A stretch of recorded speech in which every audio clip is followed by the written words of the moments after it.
கட்டுரை போட்டியில் முதல் பரிசாக என் பெயரை அறிவித்தனர். அப்போது நான் அடைந்த மகிழ்ச்சிக்கும் நெகிழ்ச்சிக்கும் அளவே இல்லை.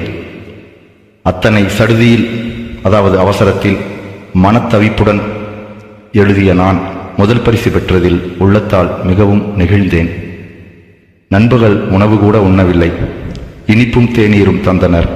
அதை மட்டும் தின்று பங்கேற்ற அனைவருக்கும் தூவல், அதாவது பேனா, ஊக்கப்பரிசாக அளித்தனர். அதை மட்டும் பெற்றுக்கொண்டு மாலை 5 மணிக்கு தாராபுரம் சாலையில் உள்ள கூட்டுறவு உற்பத்தியாளர் சங்கத்தில் மேடை விழாவிற்கு சென்றோம்.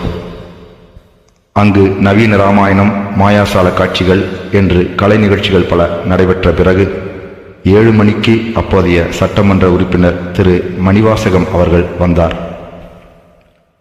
நிகழ்ச்சி ஏற்பாட்டாளர்கள் எல்லாரும் பேசி, சட்டமன்ற உறுப்பினர் அவர்களும் பேசி முடிக்க இரவு 9 மணி ஆகிவிட்டது. அதற்கு பிறகு அவர் கையால் எங்களுக்கு பரிசுகள் கொடுத்தார்கள். படங்கள் மற்றும் காணொளி எடுத்தார்கள். எனக்கு பரிசு என்ன தெரியுமா? உணவு யானம், டிஃபன் பாக்ஸ். உணவு யானம் பரிசாக தந்தனர். நிகழ்வு முடிந்து இரவு இறுதி பேருந்தில் 10:30 மணிக்குத்தான் கொழுமம் திரும்பி இல்லம் வந்தேன். பரிசுகளை அம்மா, அப்பா, தம்பி கார்த்தியிடம் காட்டி மகிழ்ந்தேன். இன்றும் அந்த கூட்டுறவு வைப்பகம், அர்பன் பேங்க் வழியே எப்போது சென்றாலும் ஒரு நொடி நின்று அந்த வைப்பகத்தை பார்த்துவிட்டு கடந்து செல்வேன். அந்த சாலை, அந்த போட்டியில் பங்கேற்கும் முன்பு நான் எத்தகைய மன பரபரப்போடு அங்கும் இங்கும் அந்த ஆசிரியரை தேடினேனே. அந்த சாலையை கடக்கும்போதும் அந்த நினைவு என்னை வந்து கவ்விக்கொள்ளும்.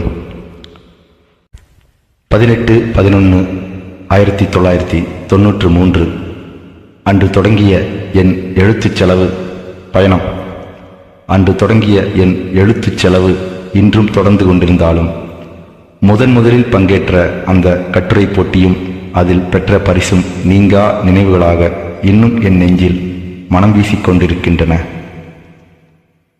அன்று முதல் இன்று வரை மட்டுமல்ல, என் வாழ்நாள் முடியும் வரை இந்த நினைவுகள் என் நெஞ்சில் பசுமரத்தாணி போல் பதிந்து ஒளி வீசி என்னை வாழ்வித்துக் கொண்டிருக்கின்றன.